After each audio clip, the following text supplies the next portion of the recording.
Bonjour à tous, bienvenue dans ce nouvel épisode de mon podcast créatif. Moi c'est Magdalena, vous pouvez me retrouver sur Instagram sous le pseudo triple L de Mag et sur Ravelry sous le pseudo Mag Tricot. Je suis ravie de vous retrouver pour ce 6e épisode déjà. Alors aujourd'hui j'ai plusieurs projets finis à vous montrer et peu d'encours. Voilà, pour une fois que ça se passe comme ça, c'est pas plus mal. Pour les projets finis, il y en a un en tricot, comme vous pouvez le voir, et il y en a un en couture. J'ai quelques bijoux aussi à vous montrer, des petits cadres également, et je referai un petit point bonus suite de la dernière fois. Voilà, donc nous commençons par la partie tricot. Je commence donc la partie tricot par les projets terminés, enfin le projet terminé, puisqu'il s'agit du pull herbarium de Nadia Crétin-Lechen que j'ai tricoté avec de la mérissoie de la Féfil. Donc c'est un fil qui comporte 75% de mérino et 25% de soie. Et le coloris que j'ai pris, c'est le coloris Carnaval. Donc le coloris Carnaval, il y a une base d'écru qui tire un petit peu vers le jaune clair. Et après, on a plein de taches de toutes les couleurs. Donc c'est un coloris très printanier, ce qui va très bien non seulement avec la saison, mais aussi avec l'herbarium, puisqu'avec ce point dentelle, bon, c'est plus un pull de printemps. Et point dentelle qu'on retrouve que sur le devant, puisque le dos, c'est uniquement du jersey. C'est la première fois que je tricotais cette qualité-là. D'ailleurs, c'est la première fois que je tricotais un fil de la Féfil et j'ai beaucoup aimé. Mais la mérissoie, c'était un bonheur. Enfin, je vous en avais déjà parlé la dernière fois notamment sur la partie jersey du dos, parce que rien qu'à tricoter, le fil était déjà très doux. Donc les manches, ça a été pareil, hein, ça a été très agréable. Mais là, de le porter, donc j'ai juste un débardeur en dessous et d'avoir le contact de cette qualité sur les bras, mais c'est un vrai plaisir, c'est tellement doux. Enfin, voilà, donc je suis très contente d'avoir testé cette qualité-là, même si ça me donne envie de tricoter que ça. Comme j'ai un autre en cours en qualité Népal de Drops qui comporte de la laine et de l'alpaga, bon, c'est un peu moins motivant. J'ai l'impression que le fil est un petit peu rêche quand je le tricote, mais c'est comme ça, je ne pourrais pas tricoter que de la mérissoie. Enfin bon. Pour vous faire un petit retour sur l'herbarium. Alors, je l'ai tricoté en aiguille 3,25. Donc, je vous avais dit, j'ai utilisé mon kit Knit Pro. J'aurais voulu utiliser des aiguilles Yaya. Mais comme actuellement, j'ai que des Yaya 3 et 3,5, bon, je me suis rabattue sur mes Knit Pro. Euh, voilà, mon avantage quand même d'avoir un kit interchangeable, c'est que j'ai pu changer les câbles ou quand il fallait mettre en attente, je laissais les mailles sur le câble et puis je mettais les petits bouts là, les espèces de petites vis au bout pour pas que les mailles partent. Donc ça a quand même un avantage, je trouve, d'avoir tricoté avec ce kit, même si au niveau confort de tricot, c'est quand même moins ça. Euh, je vais passer aux explications, enfin ce que j'en ai pensé. Parce que j'avais beaucoup entendu de choses sur l'herbarium, comme quoi il n'était pas évident à tricoter, que les explications n'étaient pas hyper claires. Voilà, ce qui fait que quand on s'est lancé avec Émilie, parce que je vous disais que je l'avais tricoté en duo avec Émilie du compte Instagram des coupons, c'était bien de le faire toutes les deux, mais c'est vrai qu'il y a des étapes où on pouvait un petit peu appréhender vu ce qu'on avait entendu. Euh, alors, sur le point dentelle, bon, le point dentelle, je vous l'avais déjà dit, je trouve que à chaque fois qu'il y a un point un petit peu particulier, on commence, on fait un rang, deux rangs, on se dit oula, je vais vraiment réussir à retenir. Enfin, ça risque d'être un petit peu long s'il faut tricoter tout ça en regardant les explications. Et puis au final, le point rentre très vite en tête. Et on arrive vite à voir aussi si on fait des erreurs ou pas, parce que il y a tout un jeu de jeter. Et, euh, et du coup, bah, enfin, on fait ça une fois sur deux. Une fois les jetés sont là, une fois ils sont là, une fois ils sont là, etc. Donc quand on fait un rang avec le point de dentelle, on peut se repérer au précédent rang de dentelle pour voir s'il n'y a pas une erreur. Bon, ça c'est la théorie. C'est sûr que si on regarde une série où il y a un truc hyper important qui se passe à ce moment-là et qu'on est en plein rang de dentelle, c'est possible qu'on soit obligé de détricoter un petit peu, hein. Enfin, moi, ça m'était arrivé de détricoter. Je crois que j'ai détricoté 2 rangs de dentelle. Et puis, c'est pas rigolo, hein, de détricoter de la dentelle. Faut bien retomber après sur un rang sans dentelle pour pas se tromper au niveau des jetés et compagnie. Mais bon, c'est pas de difficulté particulière. Ensuite, il y a l'une des difficultés qu'on peut rencontrer, c'est au niveau du début du corps, parce qu'on a des augmentations régulières et il faut reproduire au fur et à mesure des augmentations la dentelle. Pour ça, je trouve que les explications sont très bien faites, puisque au début, la dentelle est expliquée avec des explications en français, enfin, c'est vraiment écrit mot pour mot ce qu'il faut faire. Alors que on retrouve à la dernière page un petit diagramme. Moi, je suis très diagramme. J'arrive beaucoup mieux à comprendre à l'aide d'un diagramme que à l'aide d'explications qui prennent plusieurs lignes, alors qu'en réalité, c'est très simple. Ce qui est du coup bien fait, c'est que sur cette dernière page, en fait, il y a un diagramme par augmentation. Donc il y a, enfin je crois que ça va jusqu'à 8 augmentations. Enfin bon, il y a un diagramme qui reprend bien quand on n'a pas d'augmentation, quand on en a une, quand on en a deux, quand on en a trois, etc. Donc du coup, on sait ce qu'il faut faire, s'il faut rajouter un jeté, si on tricote les mailles comme ça, si, enfin bon. Donc ça, je trouvais que c'était vraiment très bien. Surtout que bah, comme on augmente régulièrement, enfin, bon, ça permet de toujours s'y retrouver à peu près. Sinon, au niveau des autres difficultés, il y a le col. Donc, euh, pour la construction du pull, donc c'est un pull qui se commence de haut en bas. Enfin voilà, on fait de haut en bas. Ensuite, on arrive à, je sais plus combien, 40 centimètres. Ensuite, là, hop, on fait plusieurs augmentations. Ça doit être des augmentations tous les 2 rangs.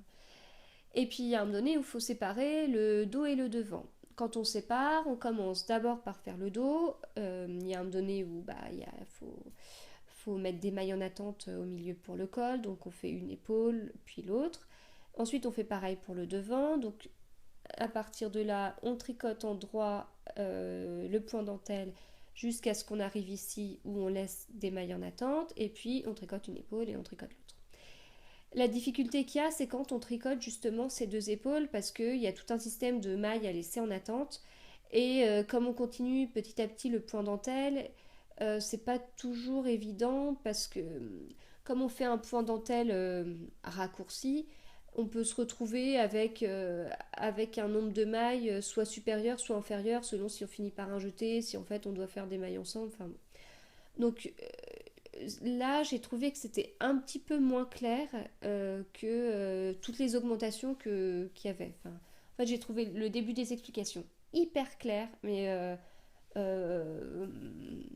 pas dire, enfin étrangement clair. Enfin, je sais pas comment dire, mais enfin, voilà, ça m'a paru vraiment euh, enfin, je me posais aucune question.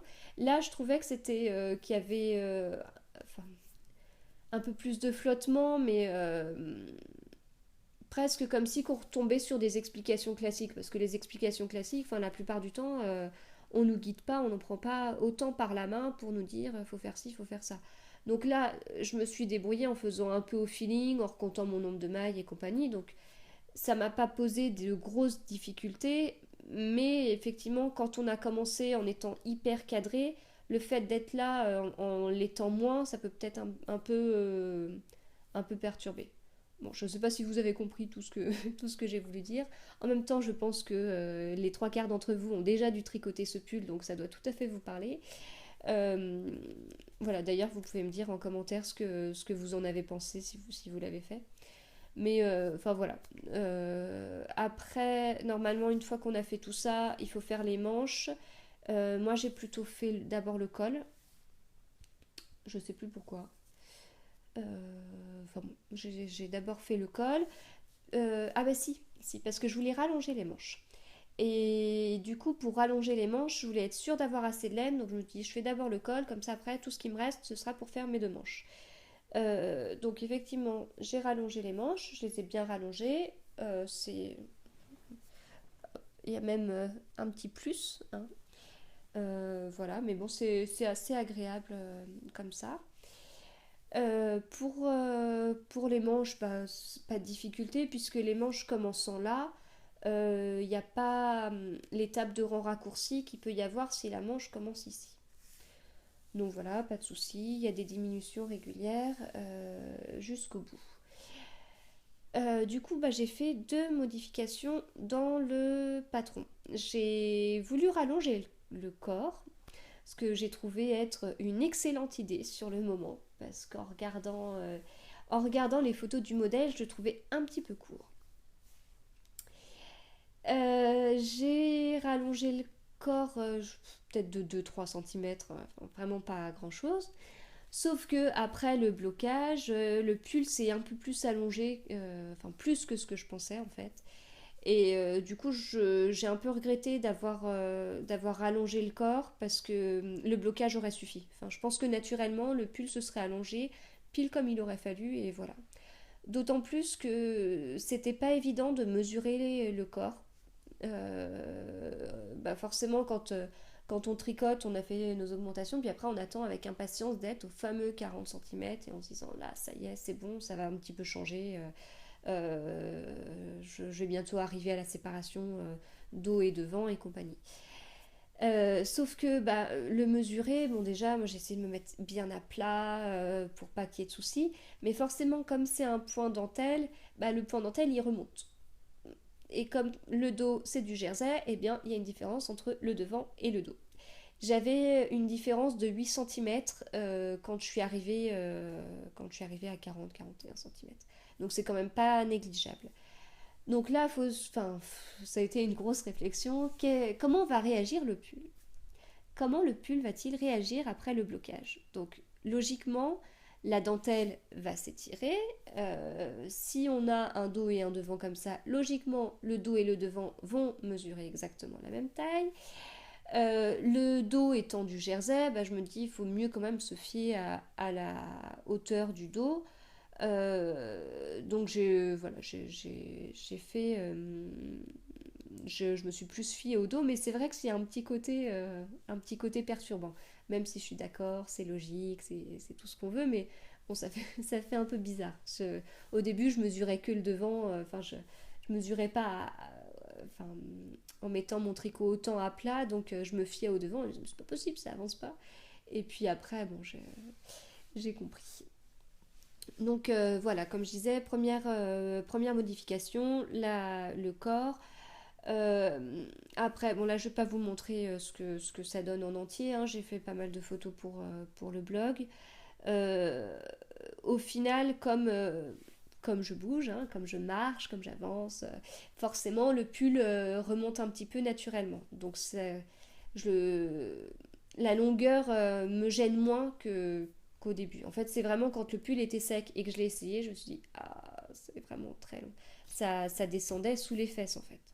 Et puis en bougeant, en fait, il remonte un petit peu, donc ça va. Je pense que je l'aurais préféré quand même un petit peu plus court, mais étant donné qu'il se commence par le bas, je ne vais pas le recommencer. Hein, il est très bien comme ça. Donc la deuxième modification, comme je vous disais, c'est pour les manches. Donc normalement, les manches doivent arriver peut-être là. Voilà. Donc elles se tricotent en faisant des diminutions régulières. J'ai suivi les explications. Alors, j'ai vraiment fait le truc, le truc tout bête. J'ai suivi les explications. À un moment donné, les diminutions se sont arrêtées. Donc, j'ai continué à tricoter droit. Et juste 1 centimètre avant de faire les côtes, j'ai refait un rang de diminution. Pourquoi, je sais pas, mais j'ai fait ça comme ça. Et ensuite, j'ai fait mes côtes. Voilà. Ça aurait pu être un petit peu risqué puisque le bras est de plus en plus fin, donc j'aurais peut-être dû continuer à faire mes diminutions jusqu'au bout, je sais pas. Mais bon, au final, ça va très bien. C'est peut-être effectivement un petit peu large là. En même temps, est-ce qu'on voit souvent des pulls très ajustés au poignet? Je suis pas sûre non plus. Donc, euh, donc voilà. Et je les ai allongés de je crois qu'il fallait aller jusqu'à 34 et j'ai dû faire jusqu'à 41 avant les côtes. Voilà, donc je les ai allongés de 7 centimètres. Au final, non, je ne l'ai pas noté là, il me reste 12 grammes, je crois, de laine. Donc, j'ai utilisé quasiment mes 3 écheveaux complets. Donc, c'est plutôt bien. Euh, alors, qu'est-ce que je voulais vous dire d'autre? Oui, pendant que je tricotais mon pull, j'ai eu des petits doutes. Alors, au début, enfin, c'est plutôt sur la fin que j'ai eu des doutes. Au début, ça a été, donc comme je vous disais la dernière fois, je trouvais que non seulement le modèle était très addictif, parce qu'en point dentelle, bah, c'est super, je trouvais aussi que la laine était addictive parce que j'aimais bien découvrir les petites taches de couleur que j'allais avoir au fur et à mesure. Voilà, donc là ça a été comme ça, enfin j'étais hyper motivée jusqu'au bout. Ensuite il a fallu faire la première manche. Alors on parle souvent du syndrome de la deuxième manche, dans le sens où on en fait, ou de la deuxième chaussette aussi, on entend ça. On en fait une sans problème et la deuxième, c'est difficile. Moi je crois que j'ai le syndrome inverse. Donc quand je fais une manche, la première manche elle me paraît toujours hyper dure à faire. Elle me paraît longue à faire, je rechigne, enfin c'est vraiment compliqué. Et une fois que j'ai fait la première manche, je fais la deuxième, mais à une vitesse folle en fait. Enfin, je sais pas pourquoi. Enfin, je dois avoir certainement très hâte de voir mon pull ou mon gilet terminé. Mais ça fonctionne souvent comme ça avec moi. Voilà, donc la première manche, j'ai un peu rechigné. Puis là, j'ai commencé à me poser des questions sur la laine. Je me suis dit, est-ce que ça a vraiment été très judicieux de faire l'herbarium dans ce coloris? Donc c'est sûr, c'est très festif, c'est très joyeux, c'est très printanier, c'est tout ce qu'on veut. Après, moi, je suis plutôt à porter des couleurs très sobres. Je porte habituellement beaucoup de noir. Bon, là, comme je suis à la maison, je suis souvent en jean, mais c'est vrai que sinon, c'est pas. Je suis plutôt très, très sobre. Donc là, on sort un petit peu de ma zone de confort. Ce qui est bizarre, c'est que ça m'est pas du tout embêté pendant les 3 quarts du tricot, et que ce soit à la fin où ça me gêne. Et en fait, j'avais peur que ça fasse un peu mamie. Parce que le côté dentelle avec de la couleur comme ça, je trouvais ça peut-être un peu vieillot, un peu ringard. Enfin, voilà. Au final, comme je vous dis, je porte beaucoup de jeans, donc forcément, bah, enfin, tout va avec un jean, donc y a pas de souci. Et puis, euh, et puis voilà, enfin, le souci, enfin la peur que j'avais, bah, c'est vite atténué une fois que je l'ai essayé et que ça me plaisait plutôt bien. Voilà, je pense que c'est tout. Pardon, c'est tout ce que j'ai à dire sur l'herbarium. Je suis quand même pas sûre d'en tricoter un deuxième, hein. Je suis pas trop du style à multiplier le même tricot en fait dans ma garde-robe. Je trouve ça plus facile avec de la couture en fait qu'avec un tricot. Tout qu'il existe tellement de modèles qu'on a plus envie de tous les tester au moins une fois que de faire 10 fois le même. Mais bon, après, c'est vrai qu'il est tellement confortable de par cette qualité de laine et puis de par la forme qui est un petit peu ample, donc il est un petit peu boxy, que je comprends qu'on puisse vouloir en avoir plusieurs dans sa garde-robe. D'ailleurs, je viens de m'apercevoir que je vous ai pas dit la taille que j'avais faite. J'ai tricoté un M pour avoir un petit S. Alors les boxy en fait je suis pas hyper fan. Enfin j'ai fait le boxy de Rory Locatelli. Euh, c'était surtout parce que je voulais passer à la méthode continentale avec. Vu la taille, vu l'ampleur, c'est clair qu'un pull comme ça, bah, c'est sûr qu'avec un pull comme ça, on apprend vite à tricoter la maille endroit. Donc j'avais vraiment suivi l'exemple de Liz Taylor sur ça. Après, au niveau de la forme, c'est pas le genre de pull que j'ai l'habitude de porter. Je porte pas non plus des trucs hyper serrés, hein. J'ai trois enfants, ma dernière a 1 an, donc comme je vous disais, je suis pas pour avoir un truc hyper serré parce que j'ai des petits endroits à cacher quand même. Mais trop boxy, ça me va pas trop non plus. Et là, mon échantillon n'allait pas du tout avec l'échantillon recommandé. Donc, j'avais décidé de faire une taille M et en faisant mes petits calculs, enfin, je devais retomber sur un petit S. J'avais fait mon échantillon, je l'avais bloqué. Et en fin de compte, le pull s'est plus allongé et plus élargi que ce que je pensais. Donc là, je pense encore une fois, enfin, je crois que je vous l'avais déjà dit pour le Nightscape. Je sais plus. Mais en tout cas, enfin, j'ai tendance à tricoter du M. Avant, je tricotais du S. Maintenant, je tricote du M. Et je pense qu'il faut que je retourne sur du S parce que, vu le temps qu'un tricot prend, je vais pas m'amuser à refaire une taille en dessous. Donc, bon, un peu large, c'est mieux qu'un peu trop serré.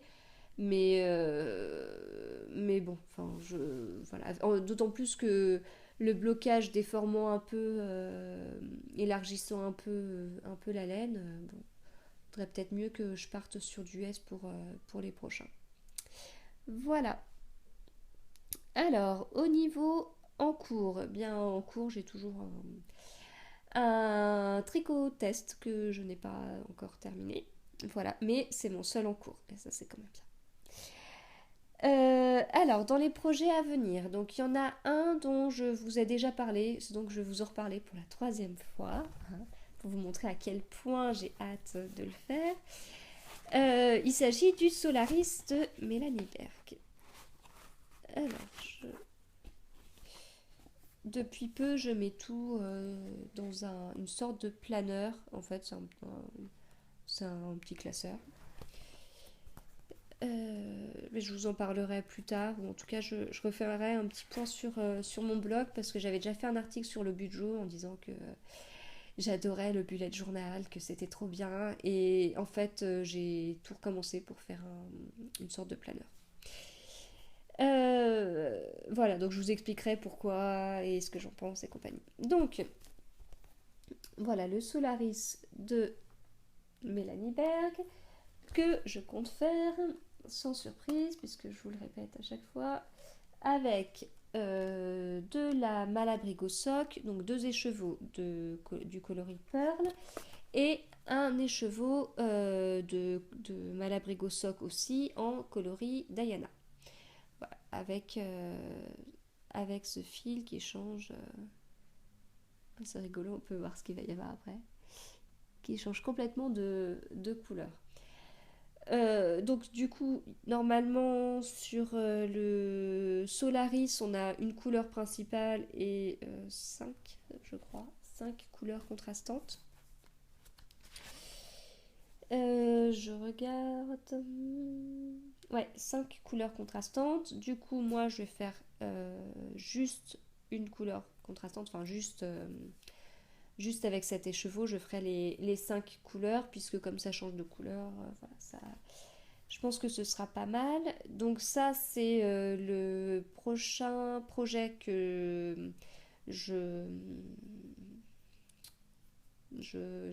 que je questionnerai, enfin, que je monterai sur mes aiguilles. Et normalement, on doit commencer la semaine prochaine. En fait, j'avais parlé de ce projet-là sur Instagram et puis en fait, au fur et à mesure, vous êtes plusieurs à dire que vous avez aussi tout pour le faire et que ça vous intéresserait qu'on le commence ensemble. Donc voilà. Au final, je sais pas combien on sera à le tricoter en même temps, mais Si vous avez tout pour le faire aussi et que ça vous dit de tricoter avec nous, bah, on commencera la semaine prochaine. Donc ça c'est le premier. Ensuite j'ai un autre projet. Un autre projet qui m'a pris la tête. Alors, en fait, c'est parce que je vais vous montrer. J'ai ces 3 écheveaux de la Féfile en mérino et avec le coloris Magdalena. Voilà. Je porte pas beaucoup de bleu, enfin vous savez que je suis très très vert, donc je suis un peu moins bleu, mais en même temps un coloris qui porte mon nom, je pouvais pas le laisser passer. Donc j'avais acheté 3 écheveaux au CSF. À ce moment-là, j'y avais été le samedi et il ne restait que de la single. Donc j'avais pris ça. Et puis je vous avais déjà dit que je suis pas trop attirée par la single, voilà, pour plusieurs raisons. Enfin, j'ai peur que ce soit un fil un peu fragile, même si je sais que vous êtes beaucoup à m'avoir prouvé le contraire. Euh, et au niveau rendu, pour l'instant, enfin, je suis pas prête, voilà, à tricoter de la single. Je sais que c'est encore une fois un barrage psychologique de ma part. Mais bon, j'en avais parlé à Cécile de la Féfile, comme je devais aller à l'AEF. Je lui avais demandé si, comme j'avais pas du tout touché à mes écheveaux single, si ça la dérangeait pas que je les échange contre de la mérino. Ce qu'elle a accepté et je suis encore étonnée qu'elle ait accepté parce que je pensais qu'elle. Enfin, voilà, ma demande me paraissait un petit peu. Comment. Pas, enfin, oui, je pensais aller un petit peu trop loin quand même, mais bon, elle a accepté, donc voilà, c'est très gentil de sa part. Et donc voilà, je me retrouve avec ces 3 écheveaux-là que j'ai envie de bien utiliser, forcément. Alors, bien utiliser, ça veut dire que je voudrais faire avec quelque chose que je porterais facilement. Pour l'instant, les gilets, je les laisse de côté. Pourtant, je suis quelqu'un qui porte énormément de gilets, ce qui fait que j'en fais porter énormément à mes enfants. Au lieu de mettre un pull, en fait, enfin, s'il fait un temps comme en ce moment, bah, on a un t-shirt à manches courtes, puis dessus on a un gilet pour le matin, puis on l'enlève facilement l'après-midi. Voilà, s'il fait un peu plus froid, et ben du coup, même sur un pull à col roulé, hop, on remet un gilet. Enfin, je trouve que c'est très pratique, mais pourtant, je passe par une période pull. Pourquoi? Je ne sais pas, mais c'est pas grave. Donc, je voudrais faire un pull facilement portable avec ses écheveaux, donc pas forcément avec des petits trous. J'aime bien le style du Nightscape, mais je vais pas refaire 2 fois un pull assez semblable. Voilà, donc j'ai pas mal cherché sur Ravelry. Du coup, j'ouvrais des onglets sur mon navigateur, j'ouvrais plein d'onglets, puis je les refermais. Enfin, j'avais plusieurs modèles qui me plaisaient, mais il n'y en avait pas un où je me disais, ah oui, mais forcément, c'est celui-là que je vais faire. Je vous en ai parlé du coup sur Instagram. D'ailleurs, je vous remercie parce que vous avez été nombreuses à me donner pas mal d'idées de modèles. Et, et puis, enfin, j'ai fait des belles découvertes, donc c'est super. Au final, mon nombre de favoris Ravelry a beaucoup augmenté, mais vu que je passe toujours par des périodes, enfin j'ai toujours tendance à changer d'avis ou à changer un peu de style, c'est pas mal d'avoir plein de favoris.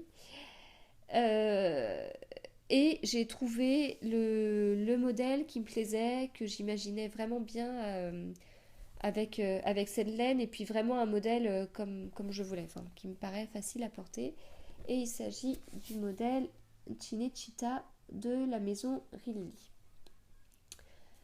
Donc c'est un modèle à manches courtes, voilà, mais je vais rallonger les manches. J'ai vu plusieurs versions avec les manches rallongées, dont une version où la personne a mis vraiment toutes les explications, c'est hyper clair. Elle a utilisé plusieurs diagrammes pour faire le côté des manches là. Elle a utilisé d'abord ce diagramme là qu'elle poursuit, et puis après, je ne sais pas si vous voyez là au niveau des côtes, il y a un autre petit motif, c'est juste une torsade en fait.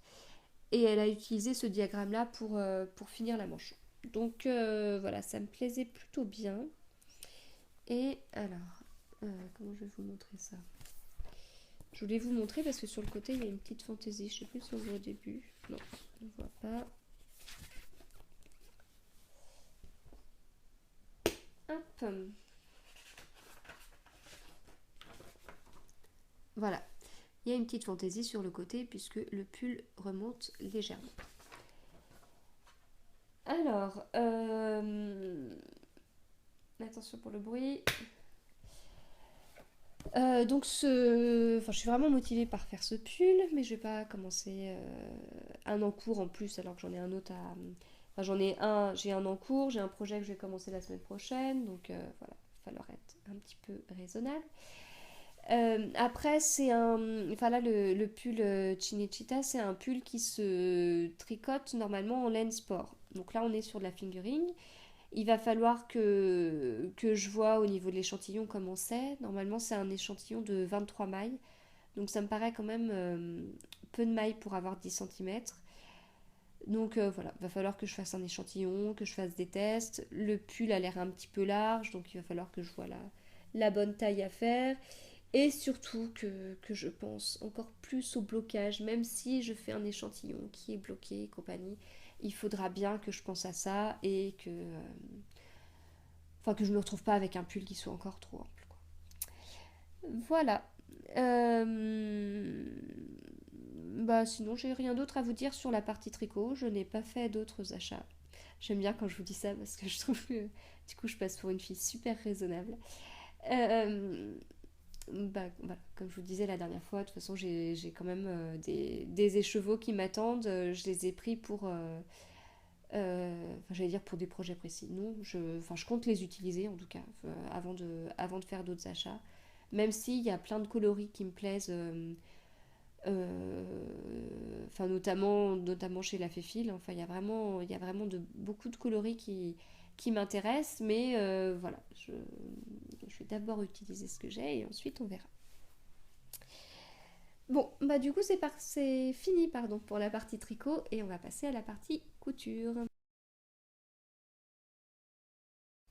Alors, pour la partie couture, j'ai un projet terminé.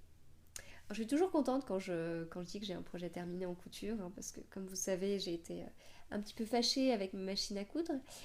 En plus, là, c'est un peu un projet à surprise, puisque j'en avais pas du tout parlé la dernière fois. Je crois que je vous avais parlé d'un projet que j'avais en tête, un projet qui me prendrait du temps et compagnie. Donc ce projet, j'ai décalqué la moitié des pièces. Euh, oui, c'est ça. En fait, ce qui s'est passé, c'est que j'ai enregistré la dernière fois un dimanche après-midi, même si ça a été mis en ligne bien plus tard, mais c'est parce que chez moi, les épisodes de podcast mettent 24 heures à se charger. Et donc du coup j'ai tourné le dimanche après-midi. Le dimanche soir j'ai commencé à décalquer les pièces du projet que j'ai en tête depuis un long moment et dont je veux pas trop parler pour pas me mettre la pression. Et ensuite dans la journée du lundi, Pauline Alice a sorti des 3 nouveaux patrons. Donc il y a une veste, une blouse et un pantalon. Et donc elle a sorti ça le lundi après-midi, elle a mis ça sur Instagram, puis enfin j'ai regardé, puis j'ai pas tilté. Le mardi matin, j'ai reçu la newsletter comme quoi il y avait ces nouveaux patrons qui étaient sortis. Et puis là, j'ai eu un coup de cœur sur le pantalon. Je saurais pas l'expliquer. Enfin, quand j'ai vu, je me suis dit, ah bah oui, il faut vraiment que je le fasse. C'est un pantalon, elle dit que c'est un pantalon, elle appelle ça pantalon. Après, c'est une sorte de jupe culotte longue. Euh, oui, enfin, moi j'appellerais ça une jupe culotte longue, mais bon, c'est quand même un pantalon. Et puis, de toute façon, je le mets dans la catégorie pantalon du défi de Clotilde. Je couds ma garde-robe capsule. Ce qui tombe très bien parce que le pantalon me posait quelques soucis. Voilà, donc du coup, le mardi matin, j'ai vraiment eu un gros coup de cœur. Si bien que je pense que j'ai acheté le PDF dans la foulée. J'ai commencé à l'imprimer, à le scotcher et puis à le couper. Je coupe directement les PDF. Voilà, c'est peut-être pas bien, puisque si je me plante de taille, ça m'oblige à réimprimer et compagnie. Mais bon, voilà. Donc j'ai commencé à le couper enfin, le mardi après-midi. Et j'ai trouvé un petit moment pour aller au magasin Idéfil à Amourpas dont je vous ai déjà parlé. Où, enfin vraiment c'est un magasin qui est super parce qu'il y a beaucoup de choix et surtout, surtout on a de très bons conseils parce que encore une fois, enfin je vous avais raconté ça pour la robe Forget Me Not. J'étais arrivée avec mon patron en disant bah voilà je voudrais faire ça, quel est le meilleur tissu pour le faire. Là ça a été un petit peu pareil, enfin, j'avais déjà fait un tour, j'avais regardé, je voulais à tout prix faire le pantalon en noir et puis ensuite j'ai montré ce que je voulais faire et voilà, je suis ressortie avec le tissu parfait pour le faire et facile à coudre. Voilà. Et ça vous savez que c'est un argument assez fort pour moi. Voilà. Bon, je vais vous montrer un petit bout. Sinon, je vous l'ai montré sur Instagram. J'ai fait un article sur mon blog avec plusieurs photos parce que là, montrer un pantalon, ça va pas être hyper facile.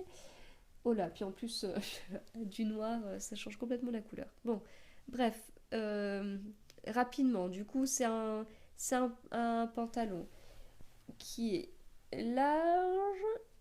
Voilà. Il a des poches, et ça, les poches, c'est très bien. Enfin, c'est toujours le truc que j'ai pas envie de faire, les poches.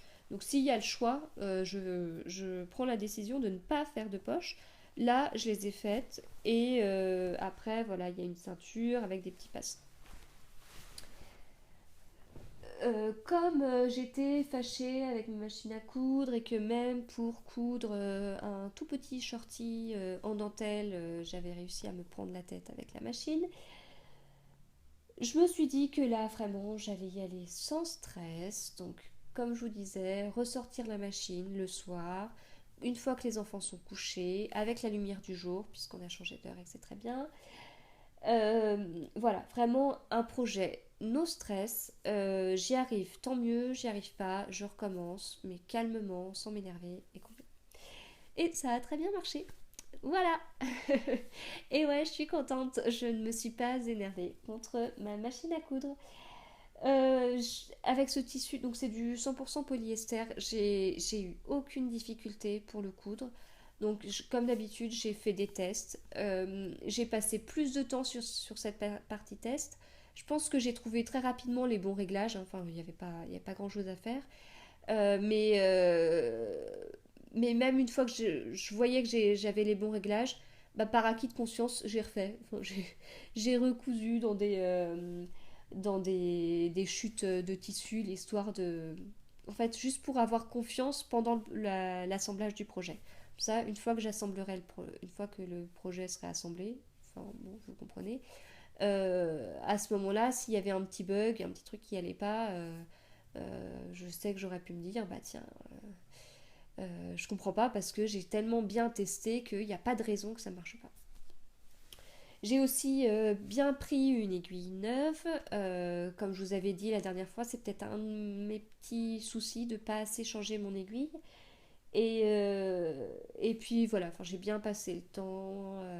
Enfin, j'ai bien pris mon temps pour bien mettre ma canette, pour bien enfiler mon fil et compagnie. Donc voilà. Alors j'arrête pas de dire que j'ai bien pris mon temps, mais en fait c'est un projet que j'ai terminé le jeudi soir. En fait, j'ai fait. Comment c'était déjà? Du coup, ouais, le PDF, c'était bon le mardi après-midi. Quand je suis rentrée du magasin, bah, du coup, j'ai lavé mon tissu qui était prêt le mercredi midi. Ensuite, j'ai coupé mes pièces dans le tissu le mercredi. Donc ça m'a pris un peu de temps. C'est toujours une étape que je sous-estime, je pense, le fait de couper dans le tissu. Ensuite, j'ai fait la première partie d'assemblage le mercredi soir. J'ai fait une petite partie le jeudi matin et puis une dernière petite partie le jeudi soir. Donc, enfin, j'ai l'impression que ça a été très rapide alors que j'ai pris mon temps. Enfin, ça, ça peut paraître bizarre, mais bon, en tout cas, ça s'est vraiment bien passé. J'ai eu une difficulté, ça a été pour les passants. En fait, hop, pour mettre les passants, je sais pas si vous voyez quelque chose. Au niveau de la ceinture, là, ça a planté. Enfin, j'avais des soucis. Je crois que la canette devait faire n'importe quoi en bas. Enfin bon. Donc, du coup, je me suis dit, c'est pas grave. À ce moment-là, j'avais déjà réussi à faire la ceinture, ce que j'appréhendais un petit peu. Les petits plis, alors les plis, je sais, c'est pas compliqué, mais à chaque fois, c'est une étape que j'appréhende inutilement. Comme c'était vraiment la fin, je me suis dit, tant pis, je fais cette étape à la main. Voilà. En tout, il y a 5 passants. Voilà, bah, coudre 5 passants à la main, même si j'ai horreur de la couture à la main, ça va. Enfin, c'est quand même largement faisable.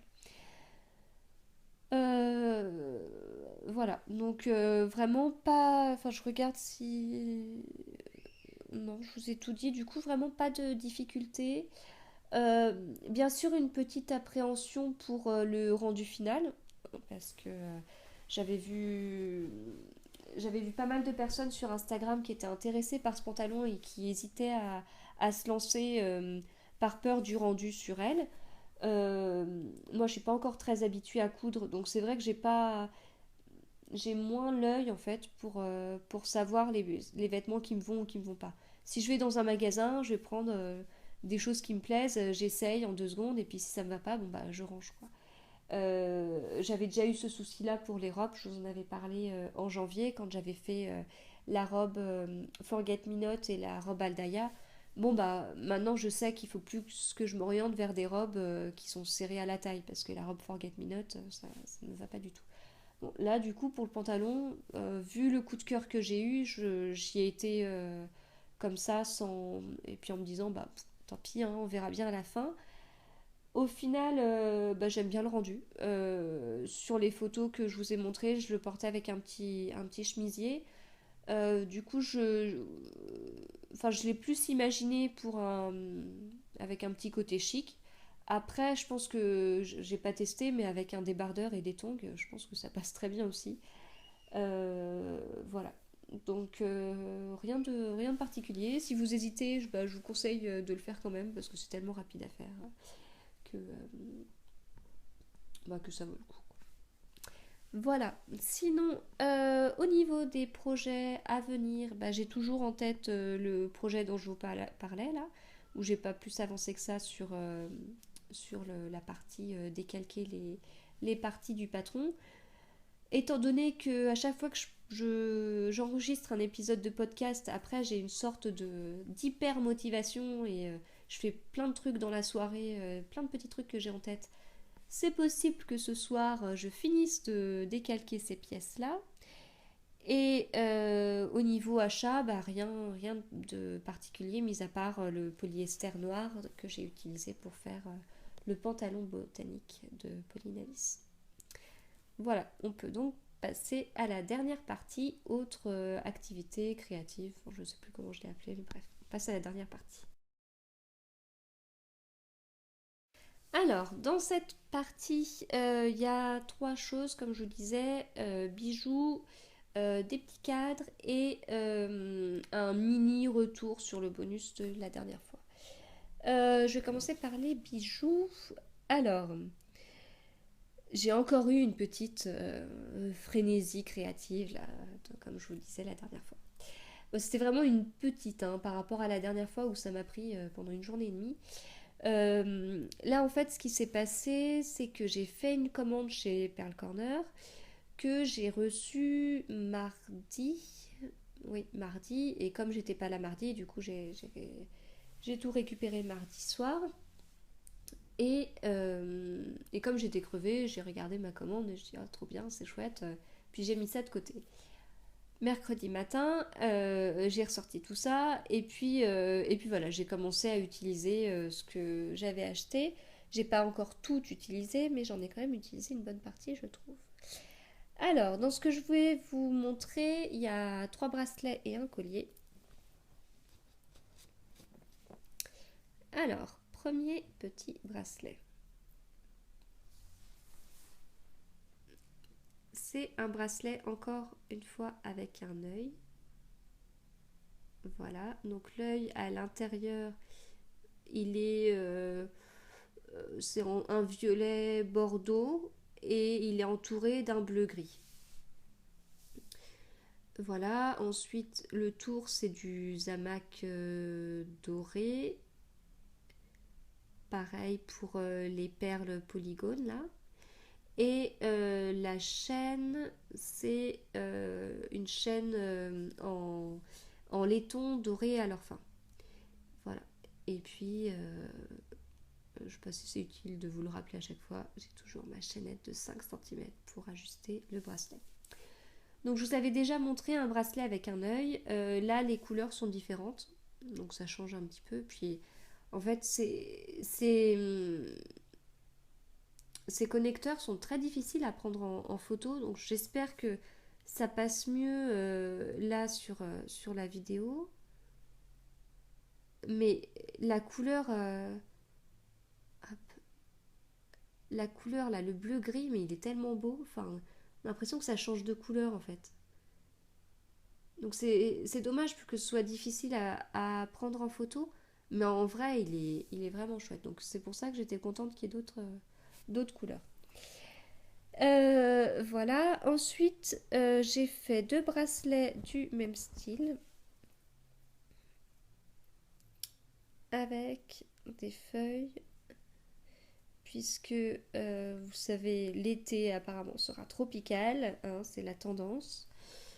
Donc voilà, un premier bracelet avec des... Je vous l'ai montré à l'envers, voilà.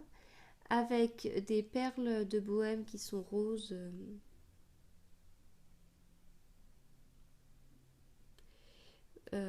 Voilà, le connecteur est en zamac doré. Et pareil que tout à l'heure pour la chaîne, c'est du laiton doré à leur fin. Et là, dans le même style, en fait c'est le même que le bracelet précédent, sauf que il s'agit ici de perles toupies et pas de perles rondes. Elles sont noires et dessus il y a des petites taches dorées. Donc c'est rigolo je trouve. Voilà. Et enfin un collier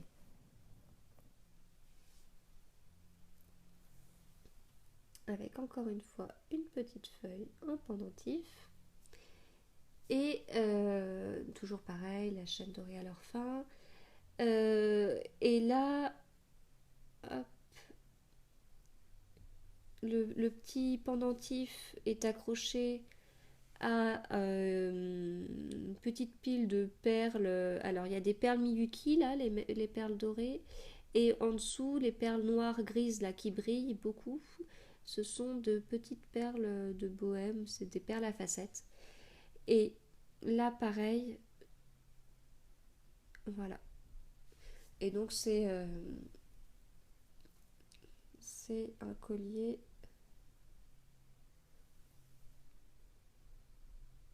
Si j'arrive à le mettre. Hop, je suis jamais douée pour ça.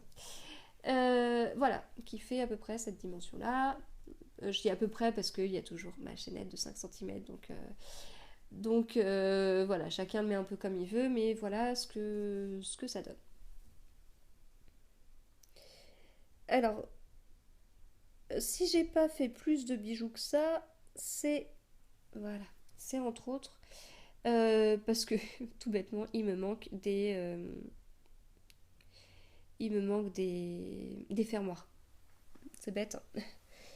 Donc voilà, du coup, il va falloir que je recommande des fermoirs et puis je pourrais utiliser le reste de ma commande Pearl Corner. Ensuite, je voulais vous montrer aussi les petits cadres brodés qu'on peut appeler châssis brodés. Alors, je vais vous en montrer un. Donc, c'est une toile sur châssis, une toile en coton, sur laquelle je brode. Alors, enfin, le mot broder m'ennuie parce que je trouve que on est tellement loin de ce qu'on peut voir, de toutes les broderies qu'on peut voir en ce moment sur des t-shirts et compagnie, que voilà, ça m'ennuie un petit peu de parler de broderie dans ce cas-là, mais bon, bref, en tout cas, il y a un petit bateau style origami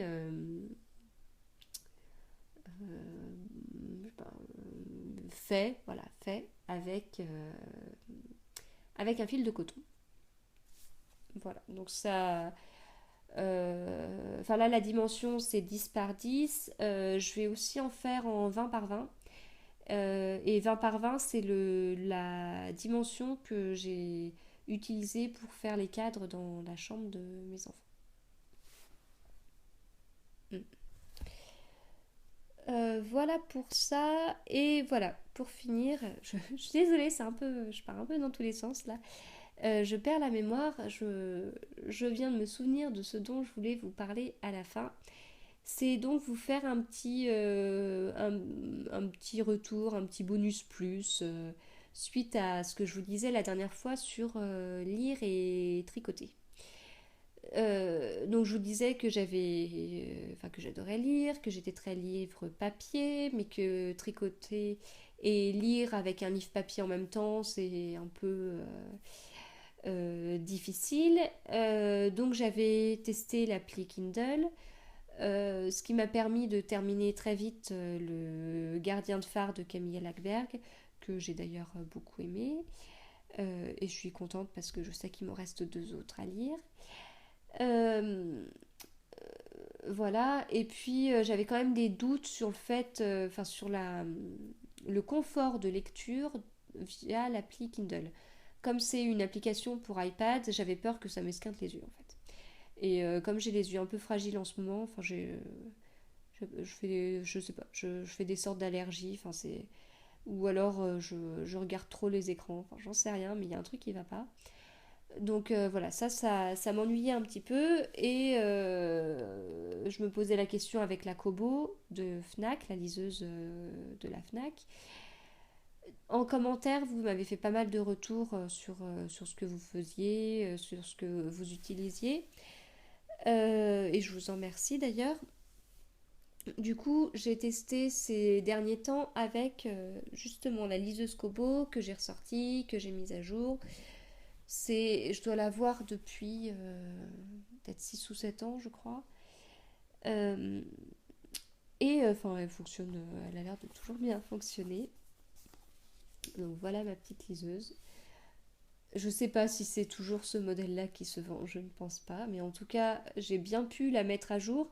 Et du coup, j'ai pas le même écran qu'avant, quoi. Enfin, l'écran d'accueil est assez différent. Et du coup, une fois que j'ai fini Le Gardien de phare de Camilla Lackberg, j'ai voulu lire Zadig, enfin relire Zadig de Voltaire. Je me rappelais que c'était un livre que j'avais beaucoup aimé quand j'étais en première. Et, euh, et voilà, de nombreuses années après, je voulais le relire pour voir enfin, si j'étais toujours d'accord avec mon premier avis. Et puis c'est aussi parce que je me souvenais plus du tout de l'histoire. Donc je l'ai mis sur ma Kobo. Et effectivement, lire avec la Kobo et tricoter en même temps, bah, du coup, c'est aussi simple qu'avec l'appli Kindle. Mais en revanche, au niveau confort de lecture, c'est nettement mieux. Ça bousille moins les yeux. Alors, je vais l'allumer pour vous montrer. Le seul inconvénient, c'est que c'est que contrairement à... Elle veut pas s'allumer. Contrairement à l'iPad où j'ai une housse qui me permet de tenir l'iPad droit, hein, puisque c'est d'ailleurs l'iPad que j'utilise pour enregistrer, et heureusement que j'ai cette housse-là. Là, c'est pas le cas. Voilà. Donc, du coup, je mets ça en général. J'arrive pas à l'allumer. Ah, si, c'est bon. Euh, je mets ça en général sur mon petit classeur. L'inclinaison n'est pas top. Donc, je pense que je vais racheter une housse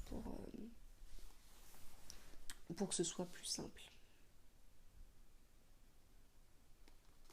Voilà, je suis en train de l'allumer. Et voilà. Hop, mon écran d'accueil. Et avec toujours les petites stats, on voit que Zadig et Voltaire, j'en ai lu seulement 28%, je pensais que j'en avais lu plus, et qu'il me reste environ 1h30 de lecture, donc ça devrait aller assez vite quand même. Euh, voilà, donc après, au niveau confort de lecture, bah voilà, c'est pas un écran qui est hyper lumineux, donc c'est parfait. Voilà, ce qui va me permettre de continuer à bien avancer niveau lecture, enfin en tout cas quand l'école aura repris, hein, parce que là c'est les vacances et du coup quand ma dernière fait sa sieste le matin, eh bien je n'ai pas que ça à faire de rester à tricoter en lisant, forcément. Bon, bah du coup je vais m'arrêter là. Oui, je pense avoir fait le tour. Du coup, j'espère pouvoir enregistrer dans 2 semaines, hein. Comme je vous dis, c'est vraiment un rythme qui me convient. Ça me permet de faire un projet tricot toutes les 2 semaines, donc ça c'est bien. Donc d'ici la prochaine fois, bah, je devrais avoir commencé le Solaris, donc peut-être pas vous le montrer terminé quand même, mais au moins bien avancé. En couture, bah là c'est toujours la grande question, hein. Comme je vous dis, j'ai pas envie de me mettre la pression, même si là ça s'est merveilleusement bien passé. Ce qui va me donner de la confiance pour le projet à venir d'ailleurs. C'est quand même. Enfin voilà, je ne veux pas m'engager sur quelque chose. Donc on verra bien, ce sera la surprise. Surtout que comme j'ai cousu mon pantalon pour le défi Je couds ma garde-robe capsule d'avril alors que je l'ai terminé fin mars, j'ai quand même de l'avance. Donc ça c'est bien. Et voilà, bah, après dans les autres activités, j'espère vous montrer d'autres bijoux. Vous avez dû voir qu'il y a des activités dont je vous parlais au début, dont je ne reparle plus du tout. Je pense notamment au sashiko. C'est normal, je n'y touche pas du tout ces derniers temps. Je suis un petit peu moins motivée sur ça. Et niveau teinture de laine, alors je suis vraiment très motivée pour recommencer. Enfin, j'ai vraiment très envie de le faire. Mais je trouve ça totalement bête de le faire maintenant alors que j'ai... Ah là, je vous ai montré 6 chevaux pour 2 projets. Et il me reste 2 fois... Non, 3 fois 2 écheveaux pour faire certainement 3 châles. Donc du coup, comme je vous disais, j'achète rien en ce moment. Bah, de la même façon, je vais pas teindre tout de suite de la laine. D'ailleurs, je reviens sur un projet à venir dont je vous avais parlé la dernière fois, le Find Your Fade, où j'étais vraiment très motivée pour le faire. Alors, je suis toujours très motivée pour le faire, mais j'ai toujours envie que ça vienne principalement de restes des chevaux. Donc, je fonde beaucoup d'espoir sur ça. Voilà, sur les restes de cet écheveau et puis aussi sur voir vraiment les couleurs que je vais avoir pour voir si ça fait bien la transition avec le vert que j'ai en reste de mon Nightscape et ensuite comment je continuerai le Find Your Fade de l'autre côté si je mets ça à peu près au milieu. Voilà, bon, bref, on verra bien. Donc voilà, bon, toujours certainement beaucoup de tricot pour les 2 semaines qui arrivent. En attendant, un grand merci pour tous vos commentaires sur les précédentes vidéos. Voilà, tous vos messages gentils et tout ça, c'est vraiment sympa. Et bah voilà, tout ce que j'ai à vous souhaiter, c'est bon tricot, bonne couture et profitez bien du beau temps tant qu'il dure.